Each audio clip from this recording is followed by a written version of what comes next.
तो हेलो मेरे दोस्तों, मैं आपके लिए टोक्यो रिवेंजर्स से रिलेटेड एक और वीडियो लेके आशा करता हूँ यार वीडियो को पसंद आई हो। पसंद आए तो वीडियो को लाइक करना, वीडियो कमेंट करना, बाद ही सब्सक्राइब, वीडियो चले तभी सब्सक्राइब करना। फिर से कहता हूँ यार वीडियो चलेगा तभी सब्सक्राइब करना। तो स्टार्ट करते हैं वीडियो बिना किसी टाइम गवाए। तो हेलो मेरे दोस्तों, फाइनली मैं आपके लिए टोक्यो से रिलेटेड एक और वीडियो लेके आशा करता हूँ वीडियो को पसंद आई हो। तो यार आप लोगों को पता ही होगा कि रिसेंटली हमारा टोक्यो रिवेंजर्स का चैप्टर आया था 271। और भाई साहब मेरे को ये बताने की भाई ज़्यादा ही मतलब मैं नहीं करूँगा कि आपको पता ही नहीं होगा कि भाई इस चैप्टर में क्या क्या हुआ था। आप लोगों को पता ही होगा कि सिंचुरी ने टाइम लिपिंग करी थी, मिस्ट्री मैन का खेल ख़त्म हुआ था। और काजू थर्ड टाइम लिपर है कि नहीं है उस पर क्वेश्चन मार्क लगा था यार, बहुत ही ज़्यादा हुआ था, मतलब क्या ही बोला जाए। तो भाई इस चैप्टर में भाई हम लोगों को बहुत ही ज़्यादा ताबड़तोड़ चीज़ें दिखा दी, जिसके बाद भाई हम लोगों को भाई इंटरेस्ट बहुत ज़्यादा ही बढ़ गया। अब लेकिन रिसेंटली कुछ टाइम पहले ही भाई टोक्यो रिवेंजर्स स्पॉइलर आ चुके हैं, जो कि भाई सब ज़्यादातर आ ही चुके हैं। तो मैं आपको उनको एक्सप्लेन करके बताने वाला हूँ कि भाई आखिरकार उसमें है क्या। लेकिन उससे पहले मैं आपको एक चीज़ बता दूँ कि भाई टोक्यो रिवेंजर्स का जो स्पॉइलर है जो आए हैं चैप्टर 272 के, उसमें खाली भाई स्पॉइलर आपको नॉर्मल मिलेंगे। लेकिन सबसे ज़्यादा पेचीदा चीज़ पता क्या है, सबसे ज़्यादा मेरा ध्यान केंद्रित करने वाली चीज़ पता क्या है, उसका टाइटल। तो भाई इसका टाइटल पढ़ने के बाद आप समझ जाओगे कि आखिरकार आगे क्या होने वाला है, लेकिन मैं आपको बाद में बता ही दूंगा। तो यार टोक्यो रिवेंजर्स चैप्टर 272 के स्पॉइलर एक्सप्लेन करना स्टार्ट कर देता हूँ। स्टार्ट करते हैं वीडियो बिना किसी टाइम गवाए। टोक्यो रिवेंजर्स चैप्टर 272 की स्पॉइलर की पहली शुरुआत में हम लोग को दिखाया था हमारे शिनिचिरो और माइकी को। तो आप लोगों को ये सीन याद ही होगा कि जहाँ पे हमारा शिनिचिरो टाइम लिपिंग करता है और वो ये सब कुछ देख के चौंक जाता है, क्योंकि एक पेज हम लोग को दिखाया गया था टाइम लिपिंग के बाद का, जहाँ पे शिनिचिरो ये देख के शौक हो जाता है कि भाई हमारा माइकी अब जिंदा है, मतलब समझ रहे हो, अब वो टाइम के पीछे आ चुका है। तो भाई उसी से रिलेटेड भाई हमारा माइकी है वो कुछ बोल रहा है। तो आपको ये याद ही होगा कि इसने क्या बोला था, क्योंकि यहाँ पे हमारे माइकी ने बोला था कि हट जाओ मेरे सामने से, मैं आ रहा हूँ। और यही देख के भाई हमारे सिनिचिरो ने बोला कि ये क्या है। और फाइनली इससे रिलेटेड कोई हमारा सिनिचिरो कुछ बोलना चाहता है, लेकिन भाई वो बातें नहीं दिखाई जाएंगी, क्योंकि भाई स्पॉइलर की पेज है, आप लोग समझ ही सकते हो। जिस तरह से भाई हमारा सिनिचिरो देख रहा है उसको, तो भाई समझ जाओ भाई बहुत ज़्यादा हैरान है। और इस चैप्टर का नाम है भाई ओवर अगेन। तो यार तुम लोग समझ जाओगे क्या मैं कहना चाहता हूँ, ओवर अगेन। तो समझ ही जाओगे, लास्ट में फिर से बताऊँगा। चलो यार स्पॉइलर के अगले पेज पे चलते हैं, जहाँ पे हम लोगों को दिखाया था कि भाई हमारा सिनिचिरो हमारे माइकी को मतलब बाइक पे घुमा रहा होता है। अरे यार उल्टा बोल दिया, क्योंकि देखो यहाँ पे तो भाई उल्टा ही है, क्योंकि देखो माइकी चला रहा है बाइक और सिनिचिरो बैठा है पीछे पैसेंजर सीट पे। तो समझ जाओ यार, अब लगता है भाई हमारा सिनिचिरो हमारे माइकी की हर ख्वाहिश पूरी करना चाहता है, जो कि भाई उसने पहली टाइम लाइन में पूरी नहीं कर पाया था, क्योंकि उसने बोला था मुझे एक सुपर बाइक चाहिए, जो कि भाई सब सिनिचिरो ने बोला था कि बेटा अभी तुम्हें उम्र नहीं हुई है, तो बेटा बाद में आना। तो फाइनली यार अब वो उसकी सारी ख्वाहिश पूरी कर रहा है, और ये वही बाइक है जो कि सिनिचिरो की बाइक है, जहाँ पे भाई हमारा सिनिचिरो अपने मतलब गैंग में लास्ट मीटिंग पे जाता है, और ये वही बाइक है।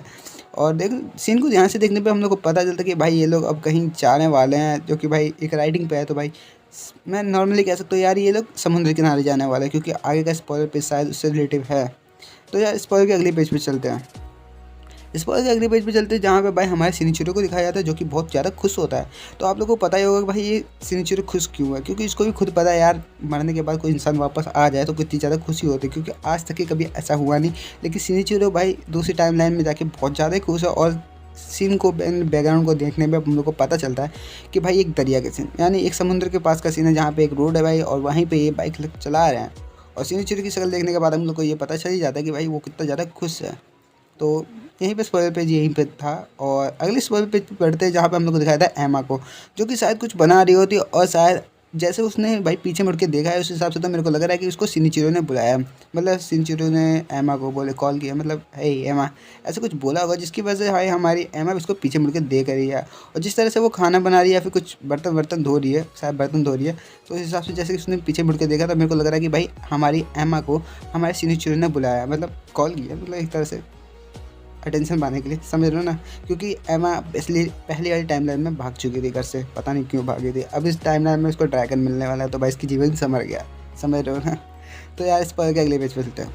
इस पर अगले पेज पे देखते हैं, जहाँ पे हमारा माइकी बहुत कुछ ज़्यादा लग रहा था, मतलब बहुत ज़्यादा ही खुश लग रहा है, क्योंकि देखो अब उसको बाइक मिल चुकी है। और आपको पता ही होगा कि भाई वो बाइक का कितना दीवाना है, क्योंकि भाई साहब ताइजू वर्सेस माइकी के टाइम जब उसने क्रिसमस का टाइम था, तो भाई साहब फाइनली हमारा माइकी भाई साहब बाइक पे घूम रहा था इतनी ठंडी रात को, मतलब कौन घूमता है यार 25 दिसंबर को। तो यार समझ ही सकते हो यार कितना बड़ा कीड़ा था।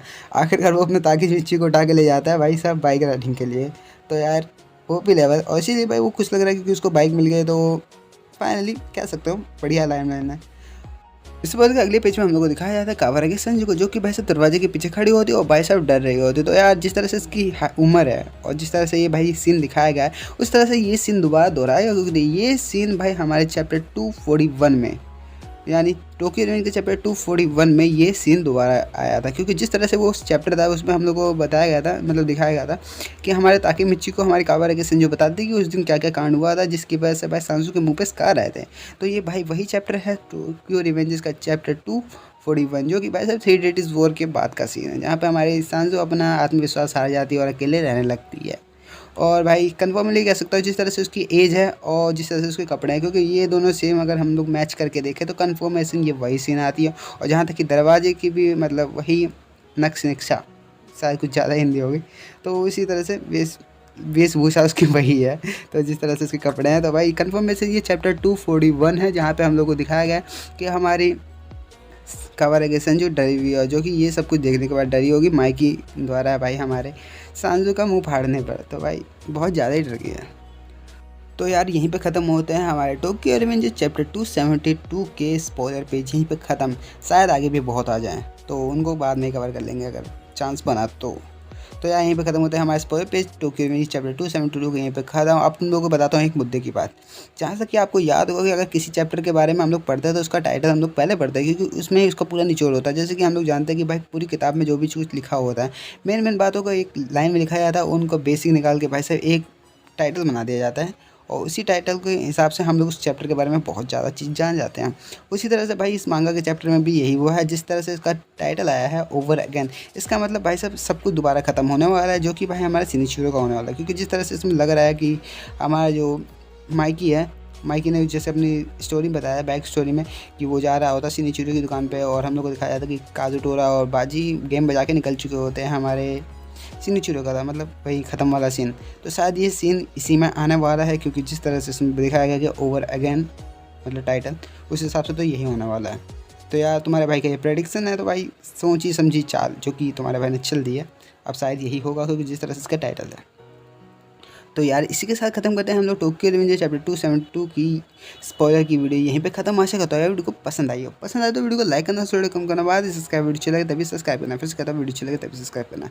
और भाई सब डिस्क्रिप्शन चेक करना मत भूलना, क्योंकि मैं लेटर फिल्म के इसके बाजी के जिसने भी अभी तक के चैप्टर नहीं देखे तो भाई जाओ या चेक करो, बहुत मज़ेदार मांगा है। तो बाय, मैं ट्राई करें मिलते हुए नई वीडियो में जो सबसे अलग अलग मस्त। तो बाय बाय।